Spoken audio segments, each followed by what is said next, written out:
90-90 breathing drill.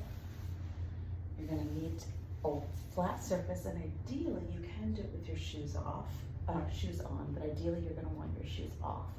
And you can see here I'm setting up to the wall, and like I'm sitting in a chair, 90 degrees, hinge at the knees, and the knees are right above the hips. So you're going to be about 2 feet off the wall, and your feet are going to be hip distance apart on the wall. What I want you to do first and foremost is really spread your feet out on the wall, and I want you to feel your big toe mound and your little toe engage the wall. So your full top of your foot, and then push your heels into the wall. Kind of engage that full foot, and you should feel almost your arch activate in your foot. So you're going to keep that full foot engagement on the wall. The next thing I want you to do, and I forgot to bring it with me, is you want to have a block or a Pilates ball. So a yoga block or a Pilates ball between your knees. So you would have that right between your knees. I'm going to grab, there happens to be a shoe right here, that will work too. So you just want something to help turn on those inner thigh muscles, your adductors. So I'm going to squeeze that block or Pilates ball between my knees. And then, so my feet are engaged on the wall, I'm going to pretend I'm dragging my heels down the wall, but I'm not actually going to pull my feet down. You see they stay in the same position. I'm just actively pulling down with the legs. And when you do that, you should feel the hamstrings engage and kind of activate. Nothing crazy, but it just helps activate those hamstrings. What that can help to do is the hamstrings activated will help pull the pelvis into more of a posterior tilt.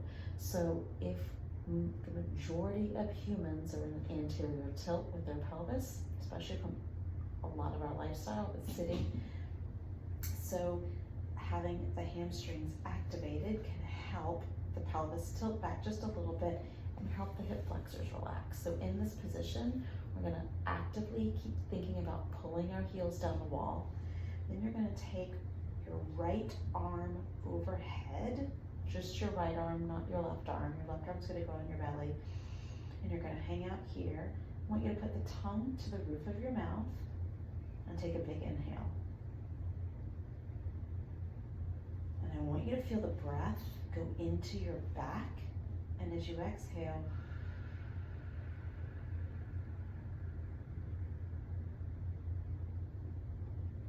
exhale all the air out. Feel your ribs drop down. Keep your ribs drop down. Tongue stays to the roof of your mouth for your inhale. Inhale through the nose, and then exhale it all out. Yeah, for the video, it's quite all right. Just go around the other way. You're all good. So in through the nose, with the tongue behind your, to the roof of your mouth, behind your teeth. When you exhale, the tongue can move wherever it needs to move. It's fine. It just stays onto the roof of your mouth for your inhale.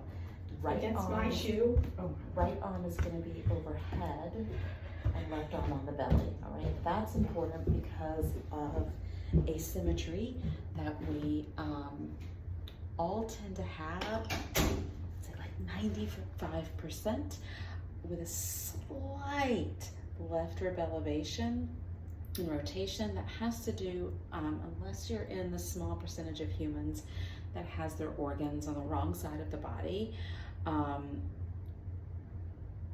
the majority of people have their heart on the left side of their body, and because of the space that the organs need to make to accommodate for the heart, we end up having usually a little bit of rib flare on that left side, and the right side's a little bit closed down. So we want the right arm overhead, and think about keeping the ribs down. We're trying to open through the right side.